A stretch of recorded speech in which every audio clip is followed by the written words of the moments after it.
Ja terve taas Pokeritieto, se on Teemu Mahtisanni Alanen ja tässä pikkupätkässä esittelen, että miten mä oon käyttänyt tätä hold'emresources.netin sivuilta löytyvää Heads Up Pushfold Nash Equilibrium taulukkoa. Eli mä nyt oletan, että saat sen linkin kautta, mitä tuohon kolumniin kirjoitin, niin sen linkin kautta käyn lukemassa perusteorian tuosta Nash Equilibriumista pokerissa tai Heads Up pokerissa, niin että sä ymmärrät ylipäätään, mitä tämä Nashin pelaaminen noin niin kuin teoreettisesti on, ainakin jollain tasolla. Eli tämähän on näppärä taulukko. Tässä on matemaattisesti ratkottu se maksimi-efektiivinen stäkki, millä sä pystyt puskemaan tiettyjä käsiä ja millä sä pystyt maksamaan tietyillä käsillä puskuja, olettaen, että vastustaja pelaa myös täydellistä Nash Equilibrium-peliä. No, käytännössähän siis, jos vaikka napataan 10 offsuit small blindilta, niin kunhan ollaan 5.7 big blindia tai alle efektiivisellä stackillä, niin se voidaan painaa all in, ja se on osa tätä Nash-strategiaa. Ja sama juttu sitten maksamisessa, että jos me napataan 98 offari, niin kunhan ollaan 6 big blindia tai alle deepinä, niin me voidaan maksaa puskut 98 offarilla, kunhan ollaan 6 big blindia tai alle efektiivisellä stackillä liikenteessä. Eli pienempi kahdesta stackista on 6.0 big blindia tai alle. Ja tämä siis on teoreettinen tasapainotila, minkä mukaan tämä on ratkottu. No käytännössähän kukaan ei koskaan pelaa täydellistä Nash-tasapainoa, eikä ole myöskään syytä pelata, koska se on, vaikka se on semmoinen ns. Tavallaan varma ratkaisu, että ainakaan kukaan ei pysty pelaamaan sua vastaan mitenkään, jos sä pelaat tämän mukaan, mutta tämä ei ole koskaan optimaalinen. Eli se, miten mä oon käyttänyt tätä charttia, on itse asiassa, tästä saa hyvän lähtökohdan sille, että miten kannattaa pelata.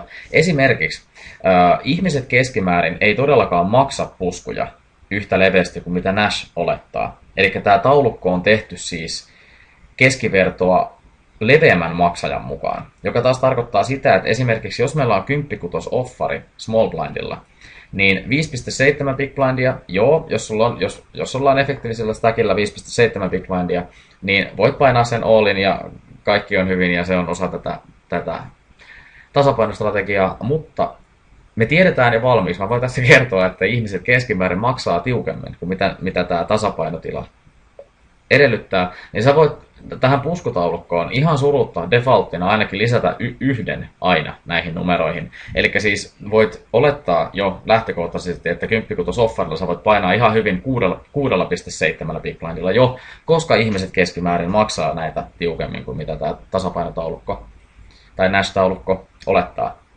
Ja sama filosofia pätee sekä puskemiseen että maksamiseen ja molempiin suuntiin niin sanotusti. Eli jos joku maksaa leveämmin kuin mitä tasapainotaulukko olettaa, niin sä voit pienentää näitä lukuja itsellesi. Eli jos vastassa on joku aivan täysin dorka, joka maksaa 5 big blindin puskut kaikilla käsillä, niin silloin esimerkiksi varmaan 95 offari, niin tuohon on syytä lisätä silloin, poistaa tosta esimerkiksi 1 big blindi, että et puske sitä 3,5 big blindilla, vaan vasta 2,5 big blindilla mukautuaksesi siihen, että joku maksaa normaalia tai Nashia leveämmin. Eli sitä pystyy suuntaan tai toiseen helposti tekemään mukautumisia.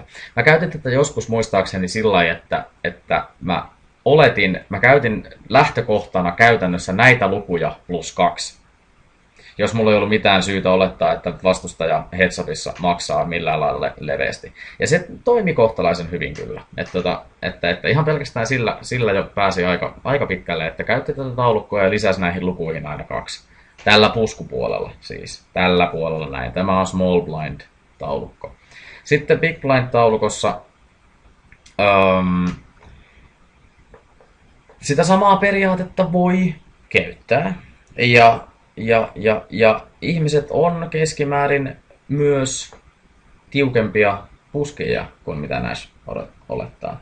Eli näistä kannattaa defaulttina sitten, näihin kannattaa lisätä ehkä 1. Eli et maksa 10.7 offerilla vielä 5,5 big blindissa, vaan poistaa 1. tässä menee helposti sekaisin. Eli et maksa 10-7 offerilla vielä 5,5 big blindissa, vaan maksat vasta 4,5 big blindissa, ellei sulla ole jotain riidejä, että vastustaja painaa normaalia leveämmin ja näin edespäin. Eli nämä numerot antaa sen tasapainotilan. Ja sitten jos miellät vastustajan, että hei, tämä vastustaja näyttää siltä, että tämä on sitä keskimääräistä tasapainotilaa, leveämpi tai tiukempi, niin otat näistä sen lähtökohdan ja mukaudut 1 tai 2 big blindia suuntaan tai toiseen. Ja voilà, aika näppärä systeemi pelata huppia. Totta kai siis tämähän on vaan silloin, kun rajoittaa push-fold-pelaamiseen, että tämä ei ole millään lailla kauhean käytännöllinen enää 12 big blindin yläpuolella. Mutta etenkin tuossa niin 10 big blindin alapuolella, 5-10 big blindin, niin tämä on erittäinkin kätevä tapa ratkoa omalta kohdalta se heads-up-peli. Siinä kaikki tällä kertaa.